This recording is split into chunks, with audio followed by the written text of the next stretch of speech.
I think that it's a very, very important moment for Africans to meet here, out of the land, and to discuss a subject that is really important for the country. So I'm Ibrahim Adel, I'm the CEO of Gandhi 2000. Gandhi 2000 is a company that providing digital service to government for now about 20 years. And the service we are providing is mainly facilitating trade by digital in the middle. And in this journey, we also in let's say in 2015, start to build the business of digital finance. Because if you are importing or exporting at a moment, you will have to pay for the tax and so on. And it was a very tough journey for us, because when we started, even before 2015, because I think that we started in 2006 with the first visa payment digitalization effective in Senegal. It was tough because there was no maturity of the market. And when I see what is happening now with the maturity of the market, where everybody is educated to use digital finance, it's really amazing. And now the big challenge is that there is a big window for competition inside the country, also in Africa, because the digital finance inclusion has definitively taken the way of digital finance using mobile money.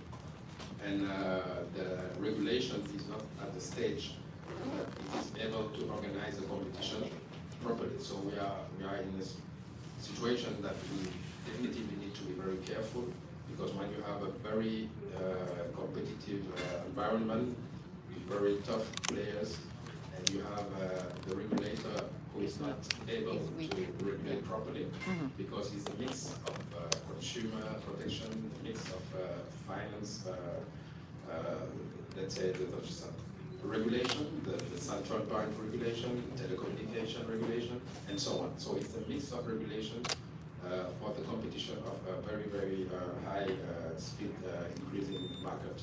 So my view on digital finance is that probably today the most open area for a young company to grow very rapidly, but it's also the most dangerous. So I think that with the discussion we will have today, we will try to see how we can also push new ideas to make it strong and not fragile. Thank you. That's what I have to say as introduction. Thank you very much. I think that Mr. Sevi can tell us also who you are and what's your role in FinTech. Sure. My name is Ali Sevi. I'm the CTO and the Chief Operating Officer for Campe. Campe is another FinTech company that also does wallets and also money transfer. But beyond that, like Mrs. John has indicated, our focus is also to help in the digital transformations in the area of insurance, in the area of finance, and beyond. Because we believe that we need to put in the first place that platform. So Campe has started since 2018.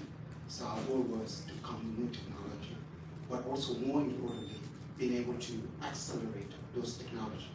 For instance, the introductions of QR code in the process. If some of you recall, QR code started coming on the market in Senegal around 2016, 17, up to 18.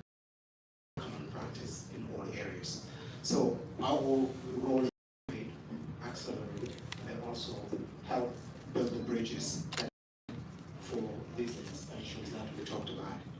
So Mr. Gan is absolutely right. We have to be very careful if things get shifted within a year or two. So competitors come in with new ideas. So that's where we are positioning ourselves and being able to provide those solutions to the market in Senegal and beyond. Just could you just clarify where is Calpe implemented? Calpe is currently implemented only in Senegal. So our operation, we are able to today you can do transfer or moving money from overseas through card that you're referring to Visa, MasterCard directly into your wallet, and being able to do payment processes and also do money remittance as a process. But we have shifted to go toward other areas providing services in insurance and also oil and gas that they just mentioned now. Because today, some of you have seen operations of Petrocel application behind. That today you can purchase gas in Senegal without having to take your money out. Some of those innovative ideas come behind those innovative ideas. So as I said, our goal is to come in, contribute, accelerate, and go to other areas that people have not been to. Thank you. Dr. Bourg, sorry, could you tell us also about involvement in available for the consumer, the more actually the digital inclusion will actually will be pushed far. We are even looking at areas paying salaries through the mobile money. Imagine in a country like Africa where I live, you know, we have a very good platform that we want to develop now. Is the main crop in Africa is cocoa, and yes, it's very nice. People actually take the chocolate and so on. But when you look at how this chocolate, the cocoa boxes are transported from far away to the nearest city, and then someone will pick it from that nearest city to the regional center to be stored, and this is where the major will come and buy them and so on. And those major will now pay the person at the regional center, and that person will now send the money and will call for the farmers to come and collect that money. Imagine if you put in place a system where you can digitize those food finance transactions. The farmer will not have to spend part of the money to catch a car or a bus to drive all to the city to collect the bill, use part of it again to go back and then buy stuff. And that will be a tremendous economy for everyone as part of the system. But we need to develop those products, put them on them, and we don't want to read that stage. Ibrahima, maybe you want to jump on this and tell us a little about the ecosystem, in fact, of fintech, and also something that was like education also. Yes, I think that from what we heard just now, it's just like if fintech is a facilitation tool, just to allow money to be transferred from an account to another and purchase people to be able to purchase goods. But I think that in the coming years there will be new emerging, I will not say needs, but as soon as money is something that can organize the sector and make it very productive for all the players inside. Such the money ground, so forth to be here, so using the back itself, which is the payment element, which is, when you're looking at a mathematical equation, it's the result, but not the component that leads you to it. The fastest growing elements in the GDP, if you look at in the G7s, are not payment-led, but they're emotional-led. Meaning that if you look at the platform, what last year highest GDP growth in the United States was TikTok, you don't think of transaction in it, because a transaction is an afterthought. You think of an emotion, it triggers the popularity of that. Most fintechs sometimes, the funding is spent so heavily into the architectural component that they don't have enough funding left to even play into that sector, which is the sector of acquisition or the sector of partnership, truly partnership, where the usability of their current, the usability of their platform is somehow discounted and rewarded emotionally to the consumer that's using it. Failure to have that leaves us in a position where we're just fighting for the same dollar, which is you have $100 in your pocket, how do I get $15, $16? Now you have 6, 8, 9, 10. And there'll be so many more fintechs born over the next decade or so, because obviously it would be. Versus really playing into the day-to-day, the emotional component of consumers by partnering into what you eat or consume on a day-to-day. Fintech and acquire a breakfast-related brand, let's say in the U.S., Inspire or Dunkin', you'll have a much better play than if you're in the transactional piece. And so I think that's the part sometimes that we miss tremendously as we look at these companies and what their roles are. So I think I would differ slightly in that position. I think that context may certainly be true when you're in the US, where you have pretty much everything. So you can afford to say, okay, I'm bored. You know, what do I do? I go on TikTok, I do this. But in Africa, I think the issue is fundamental. It's like the discussion, if you go back to the basic of economics, the infrastructure, the issues. For instance, I was just referring to the example of a Petrosen, that today the application is able to manage the oil, the gas, they put in government vehicles and back and forth. There have been a lot of issues with those things for many years. So addressing that, once you solve those gaps, leakage occur, or people have challenges to get healthcare, for instance, by facilitating insurance, people purchasing insurance, understanding the insurance, and also being able to get a claim paid.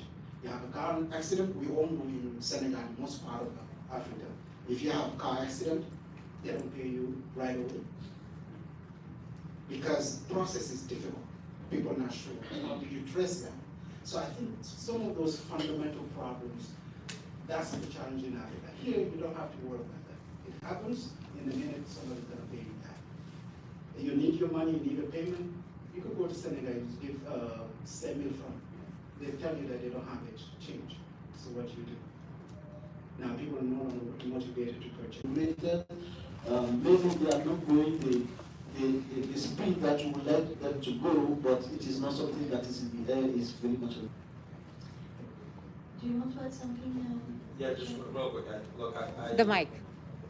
You guys, I hear the point in terms of the platform itself and the challenges that we're dealing with, and you're seeing that perhaps throughout our continent, throughout the African continent, that the need would be to first take the position of a platform that's needed, like insurance and so forth, and then use the fintech platform as a payment methodology in those groups before you can even think of the emotional aspect of the business, such as creating a partnership with what has the most participant, like TikTok, like so forth, right? Recently, we were looking at the study of a platform they're investing in. When you think of the emotional platforms in the United States are used by Africans. The reason behind that, it has the youngest youth than any other continent in the world. So it's natural that when use of technology is a multiplier of 2, meaning that the average person has 2 to 3 cell phones, and they have 2, 3, 4, 5, 6, 7 accounts. I don't know what to do with you.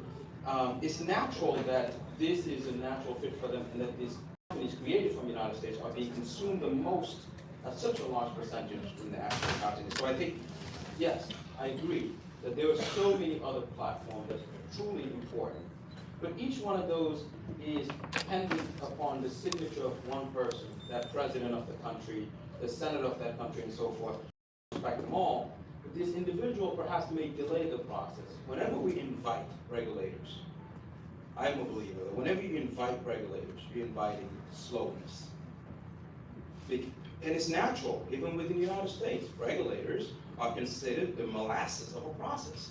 They're the one that will delay your process and take you through an age in which the contemplation that's invested into whether to do it or not to do it by the time they decide to do it is no longer valid, because this technology moves at such a high pace. So the plucking them out of it as the most, not all the time, sometimes you can, but plucking the most out of it by not even depending on them when it comes to at least the service that's needed would allow a business to move at a much faster pace, which means be in a position where you can be acquired at a much faster rate. I'm going to just add one thing to it, because if you compare, for instance, the way we use phone for payment in Africa, I take the case of Nigeria that I know well for 5 years. So you compare to US. An average American citizen here, they're not going to do a lot of phone things to money. So I was shocked to begin with, because I thought people would be eager to pick up a check, but he wasn't interested. Because number one, for safety purposes, carrying a check, move from one location of Lagos to another, he'd rather have the money already sitting in his bank account. So I think it's, again, the context. The TikTok and others that you see here, most of it for us to create solutions or product to bring to that marketplace that called TikTok, Facebook. Otherwise, yeah, because otherwise what happens is you go to Facebook, you just entertain yourself and go home. Because what else you gonna do? There's no system behind to help you pay for your insurance, to help you pay for your finance or purchase something. So I think it's that challenge, being able to bring those products and services connected to what you said, rather than in silo we chase them around. I think it's important for your point of view, strategically speaking. While these platforms are available, what can we do? Connect those pieces into this platform where the Africans are. Yeah. So I think that's probably could be the compromise in these two strategic views that is needed. But the need to operate healthcare, insurance, even companies, basic things to help identify people. Face recognition is a challenge. Your IDs. You go around now, there are banks that say they don't take your passport in Africa. We know that. Why not? And then I asked them why. But the passport is based on your national ID. They said, no, it's a Senegal national ID, it's not ECOWAS IDs. So because there is no trust into it. So I think somebody needs to step in to do face recognition and collaborate with others. And one important thing also I believe we need to do within the fintech universe is collaborations between organizations, because sometimes you don't have all the capacity to do all those things rapidly. It's the essence. So I think that is a key important suggestion that I want to offer to the audience here, that to look into those opportunities. So we're finally merging our puppets, and I totally agree with you, right? That's why I think that, when you see from 2017 to 2021, the largest acquisitions in the United States were triggered by that coalition, the coalition of transactional and emotional, right? It's the reason why you saw the Facebook acquisitions of WhatsApp and so forth and so on, right? And you could go into this platform now, and when you're ready to send money, you put a $sign and the transaction could go into this wallet where they have participation at the end of the day once that money is in that wallet. So it leads me to the following. You asked about education earlier. The continent today has this fast pace of developers that are going from your company to your company to your company, as you stated earlier, and there's not even enough. And by the way, there's not enough in the United States. You go to San Francisco, it's the same problem. You go to California, it's the same exact problem, even though it's large quantity, but the same problem. It leads us to the following. The educational component on how to build, how to code, how to develop. When it's present within Africa, the continent has the power then to build the platform, the social media platform, just like they're doing with fintech. So I think it took a few years, 2013 and 14, when retailers in the United States started to realize it's not about being a retailer and being an e-commerce platform, it's about being an omni-channel. And then they started acquiring e-commerce platform. Walmart acquired Jet for $22 billion, right? Whole Foods and Amazon and so forth. The reason why they were doing that, they realized it's no longer about one business and another business, it's about both being under the same platform. Fintech, it's not about the payment processing platform, in my opinion, and the social media platform. It's about having both under the same roof, which means you influence the interaction, which means now you own the end-to-end, and now you're emotionally involved. I think that's the birth that may be missing to expedite the usability of someone's wallet within your network. So thank you so much to our panelists. We will open the floor for questions, but thank you for highlighting education, yes, and like the multidisciplinary approaches that are required, the landscape, the ecosystem, and going back also to understanding the context and the users that you're targeting. That every country, yes, is very different, and if you don't understand the users, you're not providing a solution that works. So the floor is now open for questions. So if anybody has a question, please raise your hand and we'll bring you the microphone.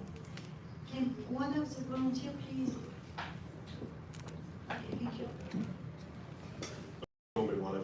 question. Okay. If you wrote it, that means it's a tough question. No. It's an easy question. I was just locked into the discussion. But thank you again so much for making the trip out to New York and sharing your perspectives. The discussion was heavily focused on transactions. I know we talk about emotion, but heavily focused on transactions as it relates to fintech. So the first part of my question is, do you foresee a roadmap where it will evolve to buy now, pay later schemes, financing schemes? Because ultimately, being able to move money is great, but being able to access money when you need it most is even more important, especially when we think about the majority of people, who may not have this capital day to day, but who may need to purchase certain things or pay certain bills. So that's the first part of my question. And then the second part is in relation to data privacy and data sharing. Of course, right now it's kind of like a gold rush, right? Given that there isn't an infrastructure right now where people can go in and really see what the demographic looks like for these fintech users or for the general African diaspora. So my question in relation to that is how can companies work together to make sure that that's inclusive and that not one person is having a greater influence over that data sharing or that data privacy narrative, and that you are all benefiting equally in setting up the standard for future companies to replicate. Thank you. Okay, I'll take a stab at the data sharing piece. Maybe you can remind me the first piece. So the data sharing, you're right.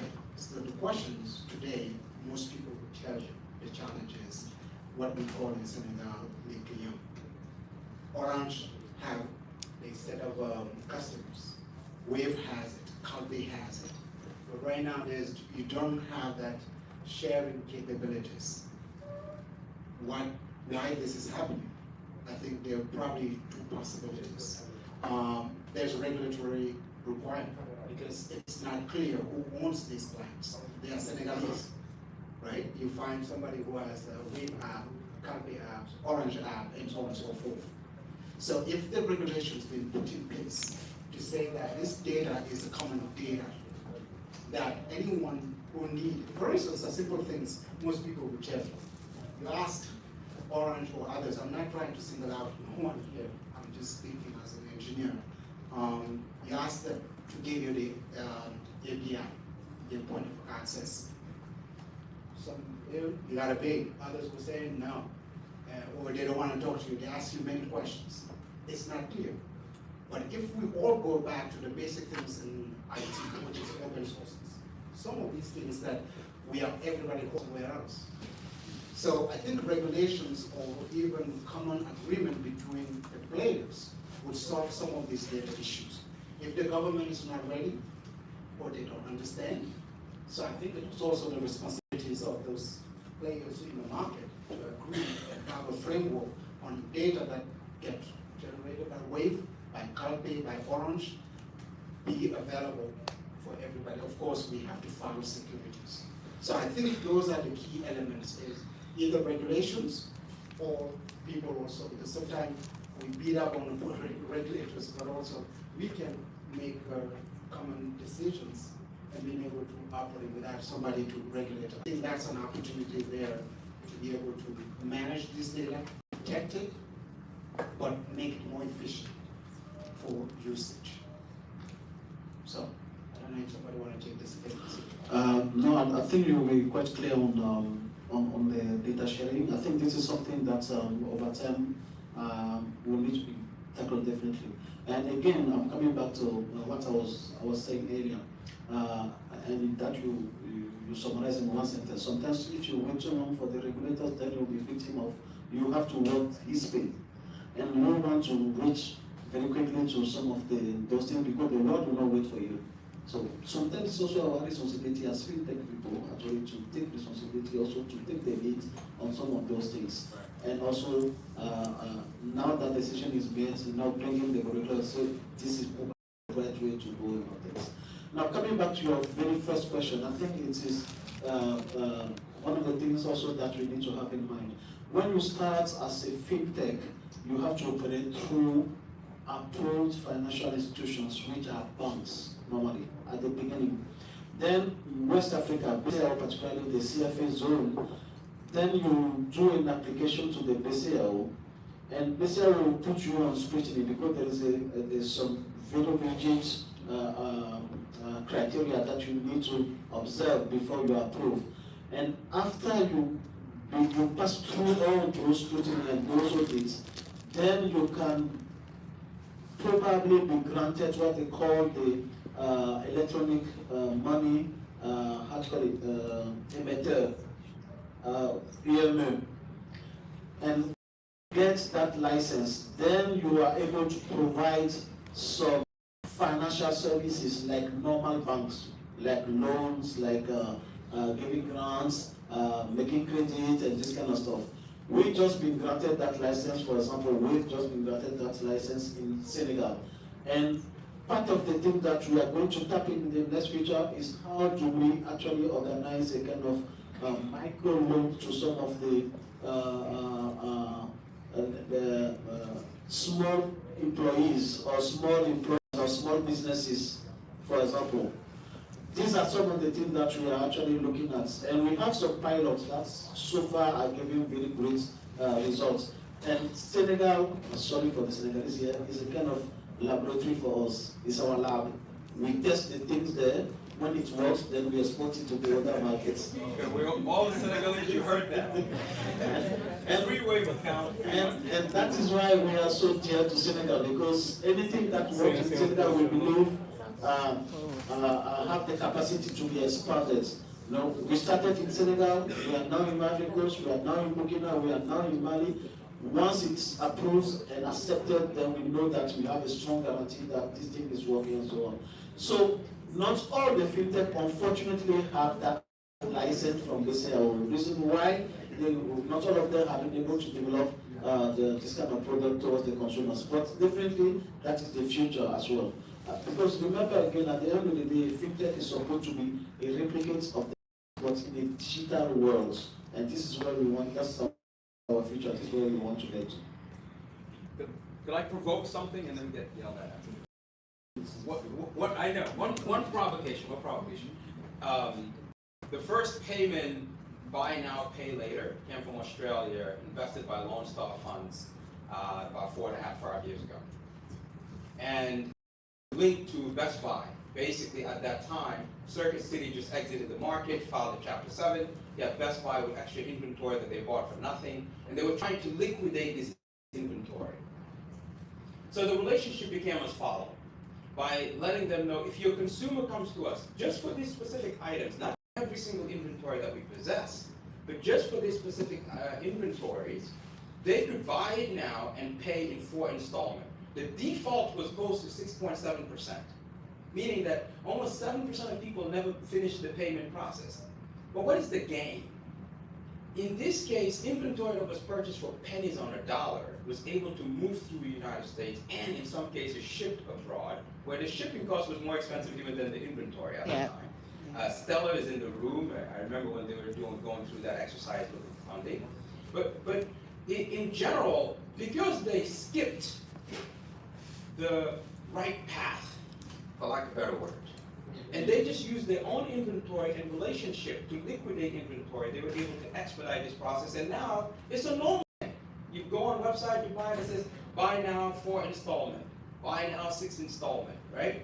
So my gift is the ignorance to the fintech world, so I can say crazy stuff and my brothers on the side will actually slap me after I say it. But I think sometimes you must ignore these governmental agencies and come up with a relationship that is more structural via the private sector. And that is going to give birth to the expedition of regulators coming up to the table and coming up with the rules of what you can do. But if we wait for them, they'll never get there on time. I think there is a question. Yes, just to say something about that. By the way, my name is Daniel Saab. I'm Ibrahim's twin, he said. A little bit taller and younger, but yeah. Thank you. Just to answer also about the as you say, probably there's a big segment which will be doing technology. But I also think that being in a continent where most of the businesses are informal, and actually most of the economy is informal. By the way, I read a statistic that was saying that with the banks, the fintech player, etc., all the digital payments represent less than 20% of the transaction. So cash is still Very much still present. the king in our region. So, and that's where I think what you said is really important. If you want the fintechs and the digital payment to improve and really add value, we need to focus on the pain points, and there are many in different sectors. So for ourselves, we are working in government and we realize that just paying the government is still a challenge. I mean, we have the experience in different environments. In Kenya, we company. In Senegal, we're still struggling to pay the government digitally. So just to say that cash is king. And also for the regulation, this is kind of, I like your idea about fintechs taking risk and creating value and then being at the forefront. But if you lose money, if there are some scams, etc., you go back to the regulator and then you file a complaint and etc. And that's where they are quite useful. And I understand why they are slow, I would say cautious. It's just because it is going too fast and they need time.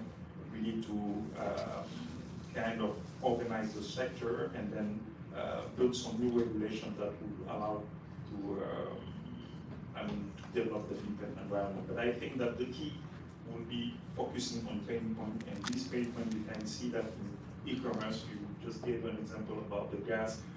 You can see that in all the economy there are many areas where paying is complex. And that's quite funny because here in the US paying is easy. The money, everything is done to take your money, but in Africa it's still a challenge, and I think fintech should be positioning on all these pain points in the economy, providing value and make it easy to pay. So yeah, so we'll keep going. We'll take another question. I have a question. We'll take 2 more questions. We will not have the time to have all the questions and ask, but we'll try. Please, we'll answer a little quicker. So, guys, thank you for taking my question. My question is, we're like right now in the financial district. So to create a company, if you were to go and have like an IPO, they say you have a good idea, you can raise money within about a few minutes. You just raise billions of dollars. How far are we from that, in Africa to be able to do that? Actually, 3 years ago, I went online and I bought the domain name of the Senegalese stock exchange, Dakar Stock Exchange, and any iteration of that, and all of them were available. So I couldn't believe that. So I was just like, well, how is it possible that no one has thought of this? So the next question that I have is, a credit system, can a credit system almost as similar to the United States can be implemented in Senegal, for example? Because you touched a very important subject about like the payment plan, but the payment plan is available in the United States because there's accountability. I make money out of payment plan. I sell debts to banks. So if I gather about $1 million of loan, I can go back and tell them, listen, I got GPS to the cars and they're starter disabled, so these cars aren't going anywhere. To come back to regulators, sometimes your regulators are your saviors, because as a businessman, you're an opportunist. You'll do what you gotta do to make money. So my regulators in the state of Alabama told me that I cannot put a starter insurance on a car, because if a mother was to go to the hospital and deliver, then that's a class action lawsuit. So that's kind of where the regulators kind of come into place when it comes to business, but that's just a parenthesis. So the reason why I was asking on that is, how far are we to where we can build a credit system that is designed by local engineers in order for us to track, accountability and how solvable are people within their loans, like how far are we from that? Another thing that I have is a work culture. I've been to Senegal and I try to invest. I invest in Burkina Faso and a lot of countries. And I personally have one issue is the work environment. And I feel like us as leaders, and you guys are executive and leaders, our work culture is not where it needs to be. I agree. In terms of, it's almost like we have a problem with leadership. If you come to my business, okay, I own a junkyard, you're not gonna know that I own the business. I live in Alabama. I have employees that wear, Confederate flag come to work. So I have people that work for me for 6 months before they found out I was a boss. Because I put skin in the game. I put myself out there to show them leadership. But it's almost like when we have leadership in Africa, it's almost like you kind of have like this I'm better than you feeling towards your employees. And I've seen some of my nephews, very talented, from France, went to Senegal, worked for a company, and she was belittled all the time. Not by the CEO, by just her hierarchical boss. Not even the CEO. So I was like, if you multiply this factor, how crazy does it get all the way to the top? So then it's almost like, guys, that keeps going and just getting worse and worse all the way to the top. We all know what we're talking about. It's like you made a good point when you were like, not to offend the presidents, because if any president was here and you made that comment, brother, you're not going home today. You know what I mean? So it's kind of like those are the two questions that I have, not to hold the microphone too long. Thank you. Yeah, I'm going to go quickly for the first part of your question and let others answer the piece of it. So you mentioned about the IPOs. So IPOs are good, right? You all see them on TV, final photo apps. But the truth is, here to function, there's always two fundamental, or any company to function, there's two fundamental things: product and services. Ideas are great. Any engineer who has been doing these things will tell you, it doesn't come easy. Most of the time people have ideas, some of them in the process we call them ideations. But moving from the ideation to have the concept, to proof of concept product. And I think you mentioned something, for people even to accept your product. Where if people will tell you, they've been around in Senegal, many people think that they just came in. They've been around.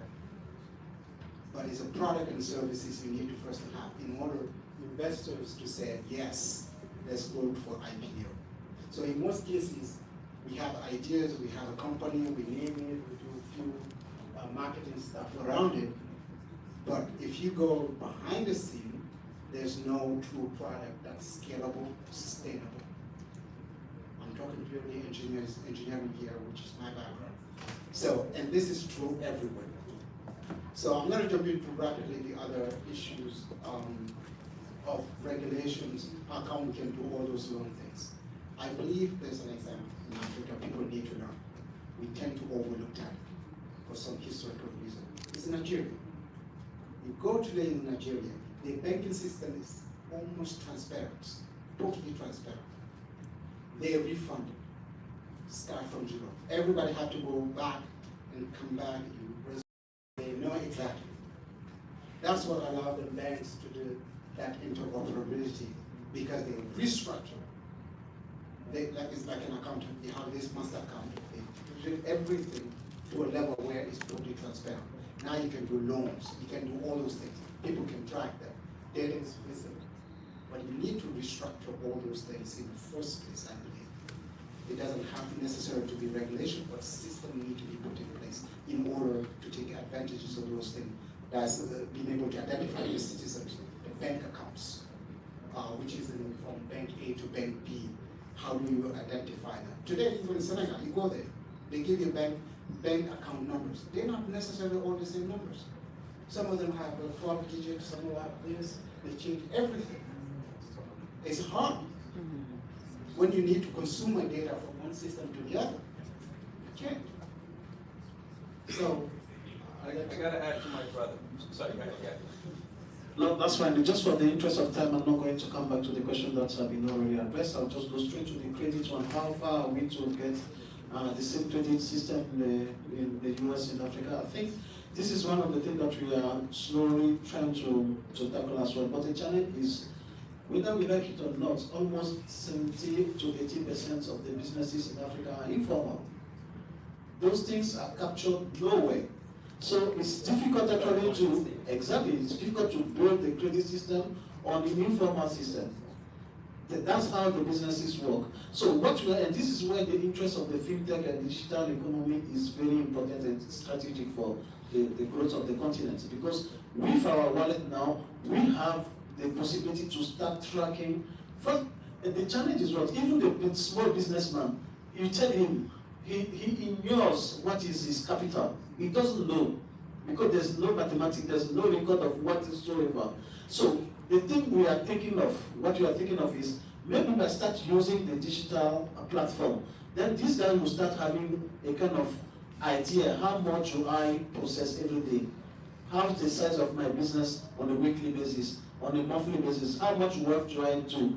And this is what the banks actually will need, or credit institutions will need actually to calculate what is the credit rate of this person. How reliable the person is, how much money can I give him, how much money can he pay back. But if you don't allow the system actually to be structured, to mature enough, to have maximum people included, and then you can start making this kind of analysis, you will never get there. So we are still far away from the US system, definitely. For one reason, most of our people are informal. But again, while we as a fintech will now try to collect as much data as possible, we start to see that the government eye is opening, because government have been looking for so many years how to capture the taxes from those informal markets. Now you as a fintech, you start developing a bit of data. Instead of waiting for you to complete the job, the guys want the part of the cake straight away. Before you know, they'll start taxing those people. And what will be the result? The guy will pull out again and go back to the dark. Because this is where they pay less tax, they are not subject to whatever. So it's a kind of, and this is where what it comes back to what we were saying in the beginning.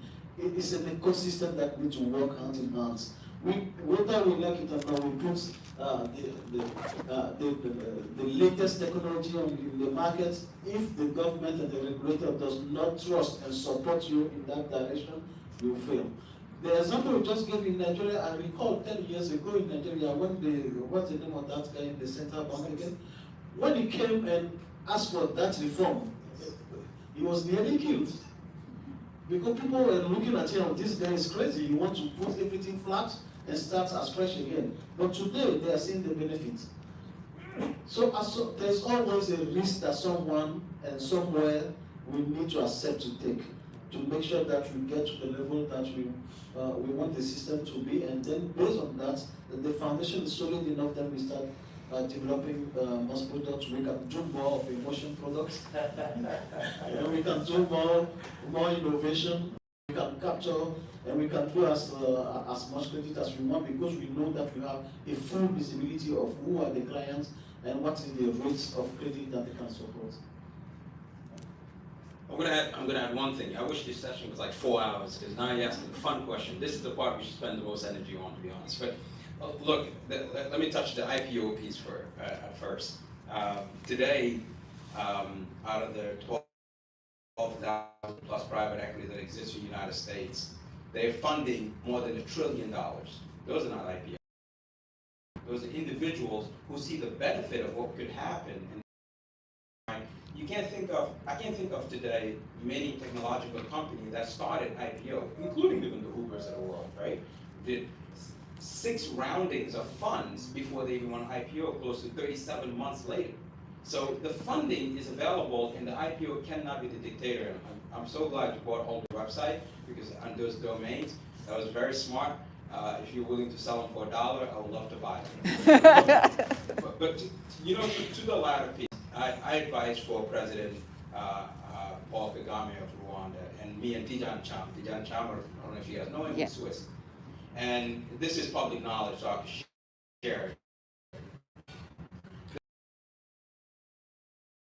This is the United States. Yeah. It's going to be So the idea there is the majority of the individuals have a tangible asset that could be quantified.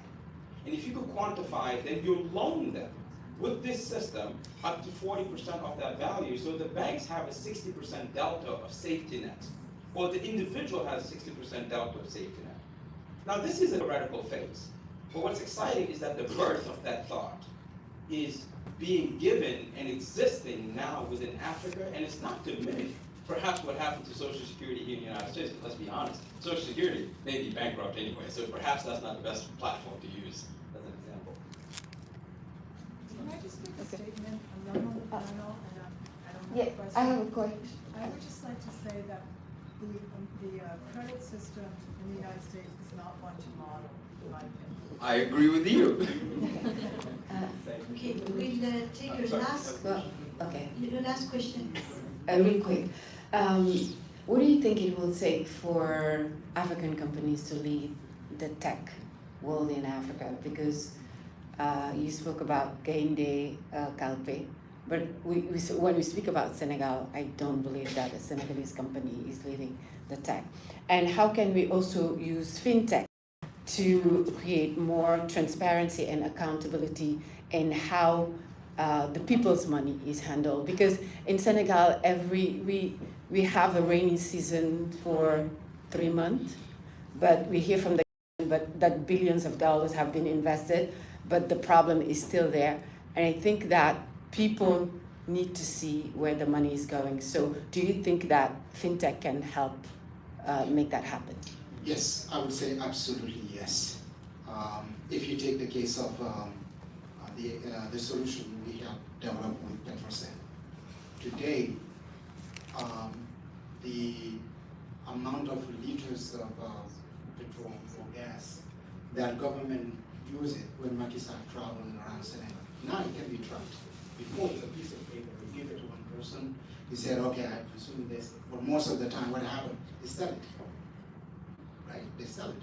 Today you can't. If it's assigned to you, nobody else can use it except you. If you don't use it in a car, you won't go anywhere. So you can see that. So at the end of the year, the government can trace it and say, okay, we put 10 million liters, and this is what left. And it was used when, by which stations this been purchased. So by doing one example of that, you think that you scale that solution to, let's say, Bourse Familia.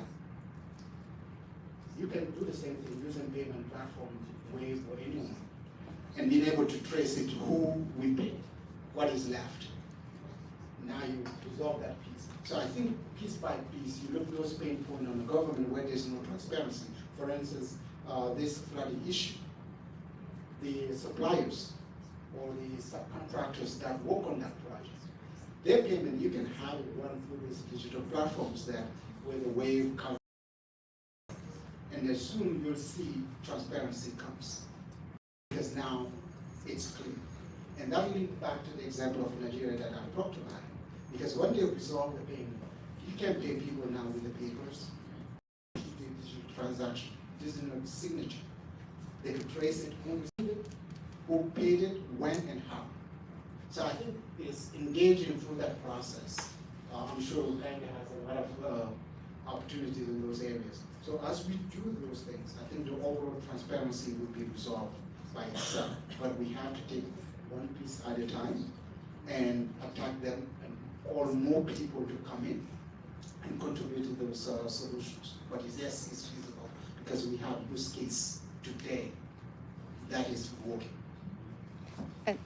And the second question, what would it take for Senegalese companies or African companies in general to lead in Africa, in their sectors? No doubt about it. I think my background, I've been operating as a Chief Technology Officer of Africa Re, which is an insurance company in Lagos. My domain of coverage is all Africa, so I travel pretty much all corners of Africa. I see the capabilities. If it's a skill issue, I've met Eugene. I did my studies in here when I graduated from Senegal High School. I studied here. I worked here, but I went back to Africa. So I've seen people of same level of competence, whether it's in Senegal, Nigeria, South Africa, they exist. It's a matter of scaling them up. So the capabilities are there. The leadership somebody mentioned, how do you motivate these people? How do you guide them? How do you put those things there? I think that's probably the areas that need to be improved. But the capacities are there. There are companies actually in Africa that can do these works or probably have done them already. So no doubt, I think Africa can do it. It's just having this opportunity to come to the table and people have the opportunity to just build these systems. Because as far as the skills, I've seen the engineers being able to do it. The environment, I have seen it. Those examples to be possible. So I'm very confident when it comes to can Africa do this? Yes. So probably regulatory opportunity sometimes is the funding. Yeah. How do I pay all these engineers? You may find a top engineers living in Ghana. I need him in Senegal. How do I pay him? Sometimes if I don't have funding, I struggle to bring him. The next thing I would do is go to University of Dakar, just hire the first year student, because these other guys are very expensive. So that's the challenge. If you have funding, the skills exist. It's just a matter of putting them together and being able to answer these questions. If I may, by the way, Wave is a Senegal-based company.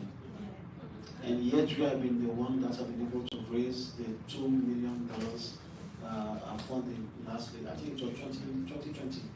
And that was the top number one funding raised in the market actually for fintech. So, like you said, it's just a matter of time. The more we get organized, the more creativity we build out there, and the more money we'll be able to attract into the market. So when you say Senegal-based, is it a Senegalese company or Yeah. is it a foreign company based in Senegal? Yes. Okay. The GM is there, so she can give you more details than I do. I want to say that he's saying Africa will do it, but I want to say Africa is doing it. Because like when we talk about why we can say Wave is a Senegalese company or a US company. Wave operations are in Africa, Wave talents are in Africa. We develop the product in Africa, in Senegal, and we are paying taxes in Senegal, in Africa, in Cote d'Ivoire, and other countries. Yes, we are funded by US funds. What is missing to have like full Senegalese company as we come here? Maybe we are missing from Senegalese funds. We are waiting from people from Senegal or Africa who has money and who want to invest not only in real estate but in digital finance. They will be welcome at Wave. But what we have at Wave is US funds. But it doesn't mean that Wave is not a Senegalese company because we developed the product in Senegal. We Senegalese, are Senegalese. The staff is Senegalese. We have engineers, operation. We are in a world where also we need people like yes, we have engineers from US. We have engineers from others, Australia and all these things. But when in Wave we say that we are 2,000 staff, 80% of the staff is African. 100% of the customers are African.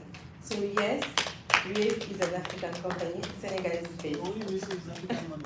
Yeah, we are waiting for the money. We are waiting for the money. Thank you very much. On this note, I think we need to stop. But thanks, I want to thank the panelists for this very passionate panel, and also I'm sure the conversation will go on during lunch and during afternoon. Okay, thank you very much.